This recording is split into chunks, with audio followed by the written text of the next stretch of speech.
બનાસકાંઠા લોકસભા ચૂંટણીમાં ભાજપના ઉમેદવારે ભાજપ કાર્યકરોને આગેવાનોને ત્યાં મહેમાનગતિ શરૂ કરી દીધી છે અને એક કાર્યકર્તાઓના ઘરે જઈને ભાજપે કરેલા વિકાસ કામોને લોકો સમક્ષ રજૂ કરીને જીત અપાવવા અપીલ કરી રહ્યા છે।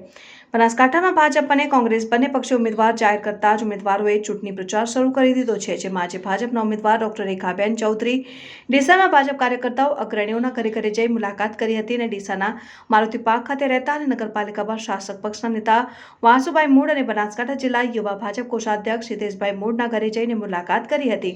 જે સમયે ગુજરાત પ્રદેશ યુવા ભાજપ પ્રમુખ પ્રશાંત કોરાટ, પ્રદેશ યુવા ભાજપ મહામંત્રી નરેશ દેસાઈ, પાલનપુરના પૂર્વ ધારાસભ્ય રેખાબેન ખાણેશા, જિલ્લા યુવા ભાજપ પ્રમુખ સાગર ચૌધરી, જિલ્લા યુવા ભાજપના મહામંત્રી અલ્કેશ જોશી, રમેશભાઈ દેસાઈ, ડીસા શહેર યુવા ભાજપ પ્રમુખ આશીષ શાહ સહિત ભાજપના અગ્રણીઓ ઉપસ્થિત રહ્યા હતા। આ પ્રસંગે ઉમેદવાર ડોક્ટર રેખાબેન ચૌધરી તમામ કાર્યકર્તાઓએ ભાજપે કરેલા વિકાસના કાર્યોથી જનતાને અવગત કરાવવા માટે અને આજ વિકાસની રફતારને આગળ વધારવા માટે ભાજપના ઉમેદવારને જંગી બહુમતીથી જીતાડવા માટે અપીલ કરી હતી। ડીસા યુવા સંગઠને પણ તેમને જિલ્લામાં સૌથી વધુ લીડ આપવા માટેની બાંહેધરી આપી હતી।